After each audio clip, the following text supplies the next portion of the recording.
Hi, I'm Kristen. This is Crafting with Kristen. Today we're going to be making a spiked halo crown like the one I'm wearing right here. We're going to have a long list of supplies, but a lot of it is stuff that you're already going to either have or you're going to want to start to accumulate for future crafty project. And some of the things that are specific to this project are items that you can find at a grocery store or the dollar store, so they're pretty inexpensive. You can do a lot of variations on them. Like you can add flowers and horns and all the spikes like this. I did a Medusa costume for Halloween one year and I got all these little dollar store snakes and painted them up. I also have this one that's a lot less spiked than the other ones, but still pretty cool. So I'm going to go over all the supplies that we're going to need and show you how to make this project. Let's go over the supplies. You're going to need a headband, a pencil to mark stuff with, some foam, horns, skull, some scalloped lace, and some lace trim.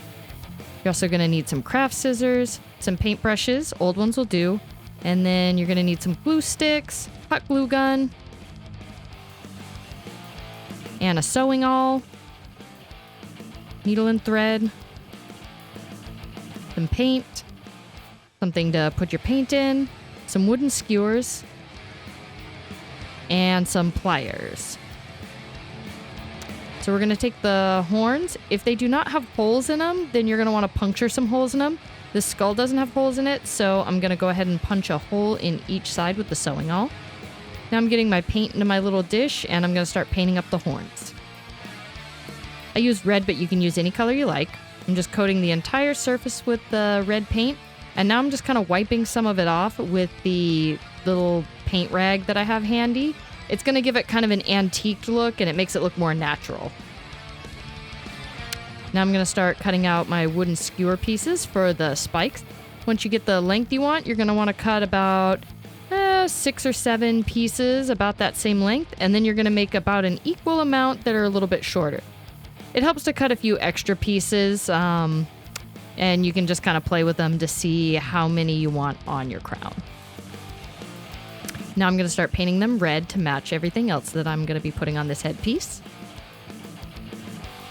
You can spray paint it to save some time, but I didn't have any spray paint, so I'm doing it the hard way and getting my hands all messy. Now I'm just giving this a little bit of black paint and doing a process called antiquing, where I'm putting the black paint over it and then I'm just kind of wiping it off. So in all the little crevices, it's going to show up black. Now I'm tracing the shape of the headband around my foam, and I'm going to cut that piece out. I'm going to trim little notches all along the foam on the bottom piece of it.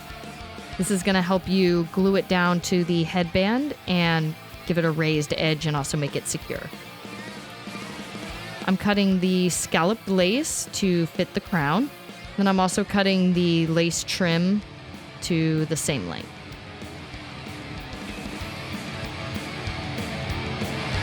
Now I'm giving the spiked pieces a little extra coating, making sure that they're completely covered.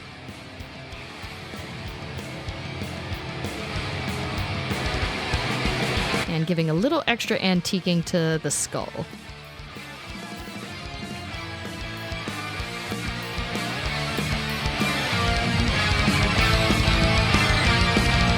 And I'm giving them a few highlights of red and doing the same with the horns.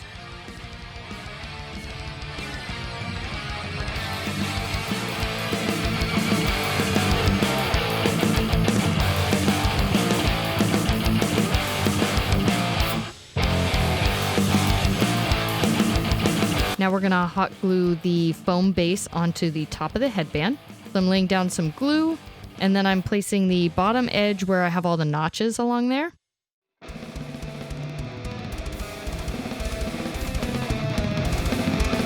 This is going to give us a lot more space to glue other items down, and it's going to give it a lot of structure so everything stands upright. And I'm just trimming off some of the excess. It's always better to leave a little extra foam. You can also use felt if you don't have foam, or a very sturdy fabric, something that's got a good stiffness to it. Now I'm going to start gluing down all of these spikes along the crown. I'm starting with the larger pieces and trying to give them even space in between. You want to go heavy on the glue. Since we're going to cover it with the lace, you're not going to notice big gobs of glue on this.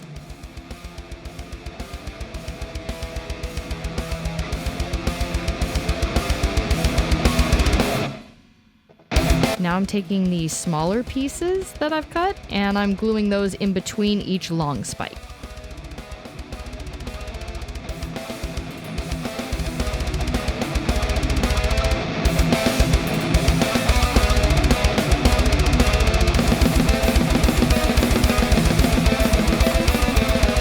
I glue some of them on the back of the headpiece. This is going to give it a lot of structure and support.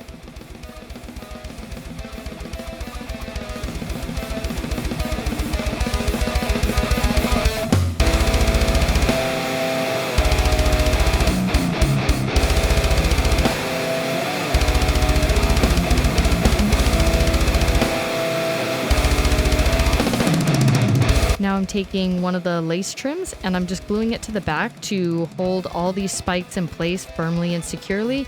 And it also is going to hide all the mistakes that I made with the glue gun or all the big goopy pieces.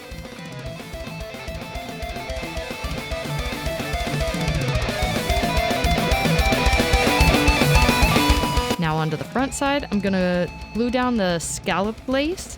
First, I'm just going to add some extra glue just to make sure all these spikes are really on there. And I'm using a pencil to go ahead and just kind of press the lace down. This technique helps so you don't burn your fingers and so you don't have a bunch of glue coming through the lace.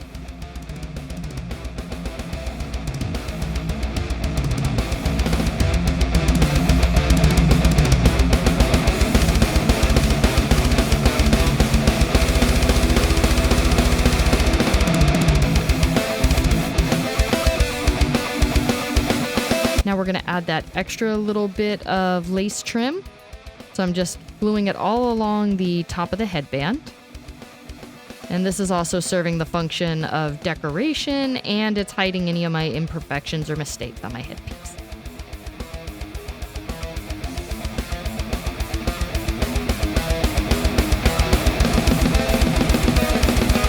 And I'm making sure all the spikes are nice and reinforced.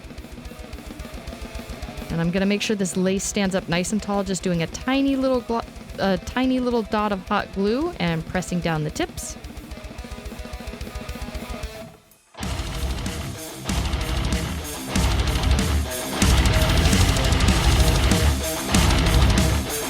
Now I'm going to attach the horns and the skull. I want the skull right about in the middle of this, so I'm going to put a whole bunch of hot glue on the base of the headband and the skull, hold it in place for a while until it's just about dry, and repeating the process with the horns.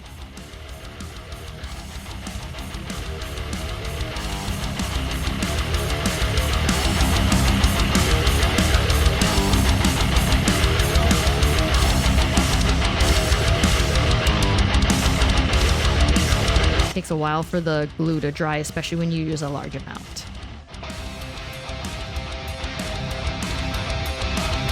Now that that's all nice and dry, I'm going to sew them down to secure them in place. In the past, when I've only just hot glued them or used E6000 glue to attach these pieces, they've fallen off while I've been wearing them. So I started using the technique of putting a sewing awl through it and then just sewing it through the back of the headband. I got this technique from my little sister, Bree, and she actually does a lot of really amazing headpieces. Her company's called Wicked Heart. I'll put a link in the description below if you want to check out some of the really extravagant stuff that she creates.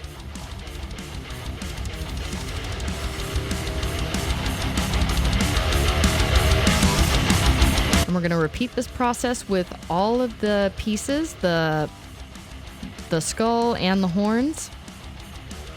It can be a little bit tricky getting it all the way through, which is why I'd recommend getting a Matress needle set. It comes with some really long, really sturdy sewing needles. And actually, if you don't have a sewing awl, you could use this to puncture the holes through the skull and the horns.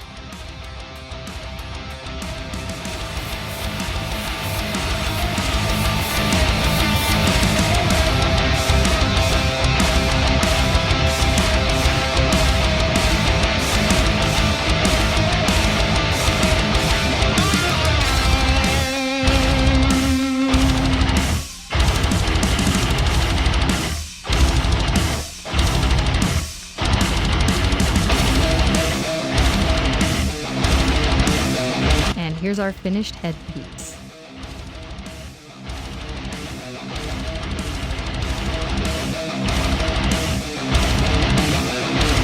I hope that your project came out awesome, and I hope that you get lots of compliments when you wear it out. And if you want to see more projects like this in the future, leave a comment below and like, comment, and subscribe. Thanks for crafting with me.